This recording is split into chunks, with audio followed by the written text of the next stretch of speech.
Bismillahirrahmanirrahim. Assalamualaikum warahmatullahi wabarakatuh. Pada video ini saya akan menjelaskan tentang proses hibridisasi sp pada atom karbon. Bagaimana suatu atom karbon itu bisa mengalami hibridisasi sp?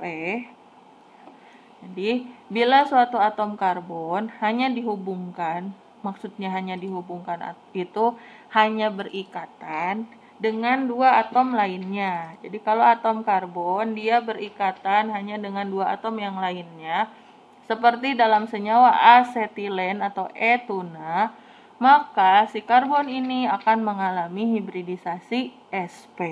Nah, jadi ciri-ciri dari hibridisasi sp itu adalah jika si karbon berikatan dengan dua atom yang lain, atau si karbon itu mempunyai ikatan rangkap 3.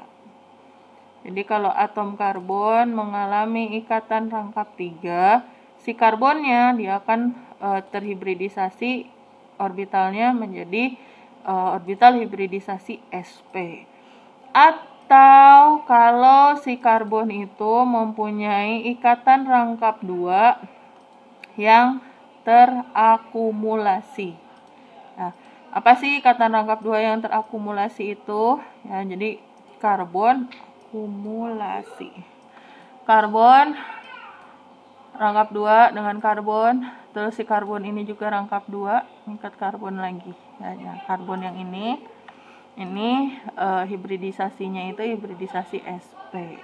Nah, kalau yang ini, karbon yang ini karena rangkap 2-nya itu cuma 1, ya, jadi kalau untuk senyawa ini karbon yang di ujung dia karena ikatan rangkap 2-nya 1, berarti dia hibridisasinya bukan sp. Yang sp itu C yang di tengah. Nah, kalau ini bukan sp, tapi apa? sp2. Ini juga sp2.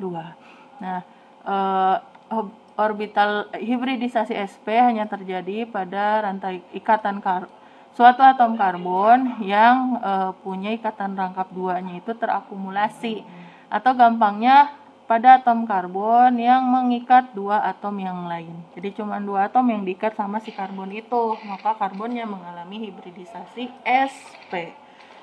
Nah, gimana proses hibridisasi sp itu terjadi? Ya, sama ya dengan hibridisasi sp2 dan sp3.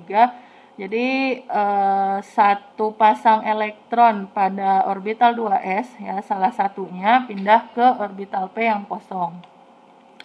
Kemudian masing-masing orbital baik 2s maupun 2p berisi satu buah elektron yang belum berpasangan.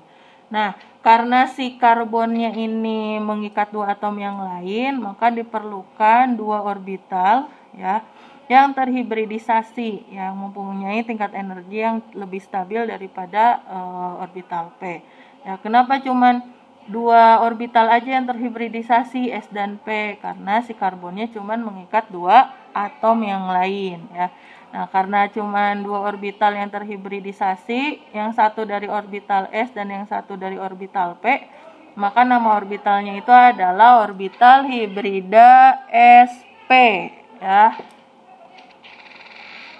Nah, dalam hal ini tinggal dua orbital 2p yang tidak terhibridisasi. Jadi satu orbital p-nya udah terhibridisasi dengan S membentuk orbital hibrida sp.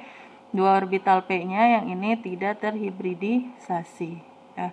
Nah, masing-masing orbital ini terisi oleh satu elektron. Nah, gimana sih bentuk orbital hibrida dari sp? Bentuknya sama persis dengan orbital hibrida sp2 maupun sp3, yaitu orbital S dan P menyatu bergabung, di mana si orbital S-nya itu membuat cuping pada orbital P, salah satunya membesar dan satunya lagi mengecil. Nah, kedua orbital sp ini dia tadi harus terletak sejauh mungkin, ya.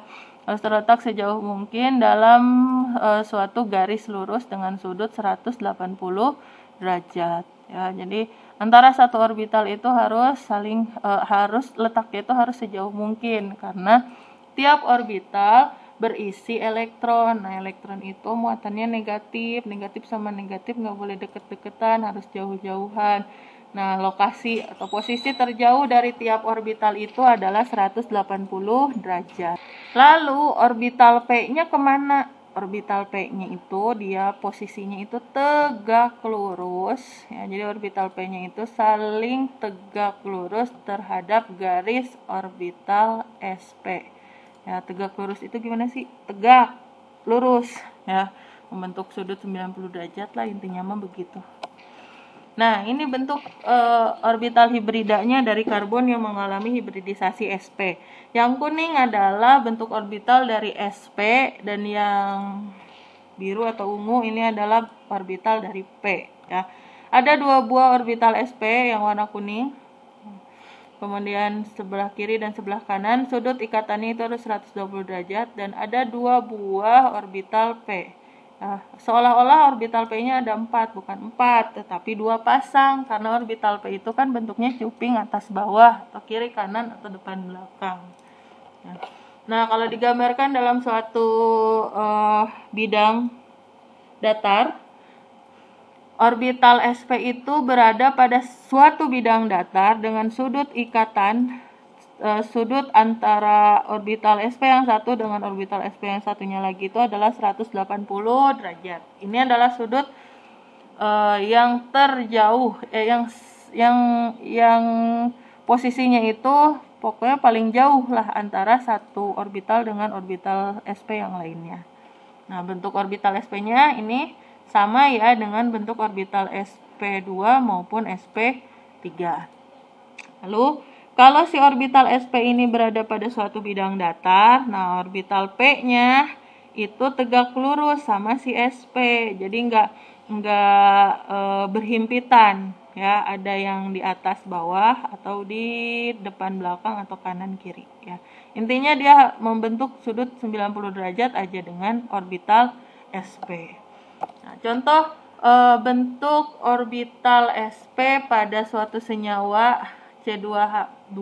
C2H2 itu adalah karbon yang berikatan dengan karbon, dan tiap karbon mengikat satu hidrogen. Ya, ini adalah struktur molekul dari C2H2. Nah, karena C-nya ini mengikat satu hidrogen ya dan satu karbon, maka terbentuk ikatan rangkap 3. Begitulah ya. Nah, ini bentuk bagaimana pembentukan ikatannya. Kita lihat dari bentuk orbital si karbonnya masing-masing. Nah, ini adalah karbon atom C dan atom C. Ya. C dengan C berikatan. Ada orbital yang kuning, ini adalah SP. Ya, yang kuning ini SP. Satu orbital SP pada masing-masing karbon itu berikatan dengan karbon.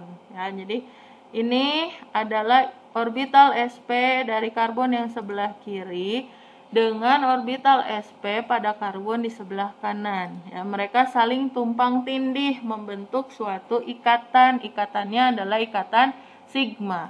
Nah, kenapa sigma? Karena tumpang tindihnya itu ujung dengan ujung sepanjang garis penghubung kedua inti. Kemudian satu orbital SP-nya lagi dia tumpang tindih sama siapa? Tumpang tindih orbitalnya dengan orbital H.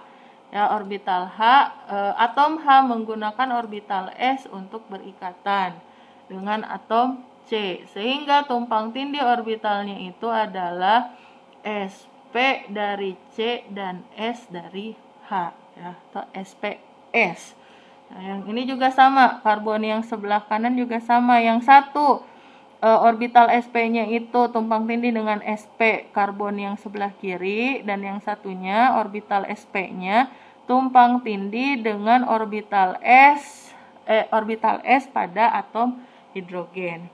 Nah, kemudian sisa orbital P-nya ini gimana? Ya, apakah orbital P-nya menjomblo? Oh, tidak boleh. Tidak boleh ada istilah jomblo dalam atom.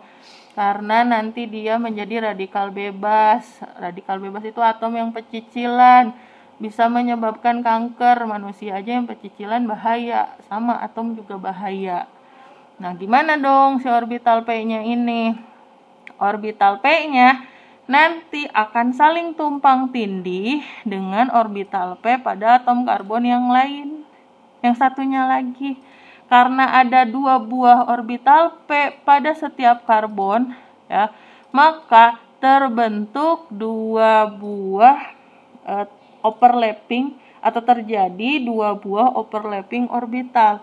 Ya, antara terjadi 2 buah overlapping orbital P dengan P. Ya, jadi overlapping P dengan P-nya itu ada 2. Ya, intinya kayak gitulah. Yang satu yang warnanya biru muda, yang satunya lagi yang warnanya biru apa ini? Biru keungu-unguan. Ya. Jadi ini tuh masing-masing ada elektron saling tumpang tindih orbitalnya, berikatan. Ini juga sama, ada elektron. Ya, orbital P yang ini tumpang tindih dengan yang sebelah kanan. Ini juga sama. Nah, sehingga bentuk ikatannya kayak gimana? Ya. Nah, ikatan sigma kalau yang tumpang tindih SP dengan SP ini membentuk ikatan sigma. Ya. Kemudian tumpang tindih orbital P dengan yang P di sini ini membentuk ikatan pi. Yang satunya lagi juga P dengan P membentuk ikatan pi. Karena ada 2 buah tumpang tindih P dengan P, ya, maka ikatan antara C dengan C-nya itu terbentuk ikatan rangkap 3. Nah, ikatan rangkap 3 ini terbentuk dari apa? Yang satu nih, yang ini adalah tumpang tindih orbital SP dengan SP. Yang ini adalah tumpang tindih orbital P dengan P. Nah, kalau yang ini adalah tumpang tindih orbital P juga dengan P.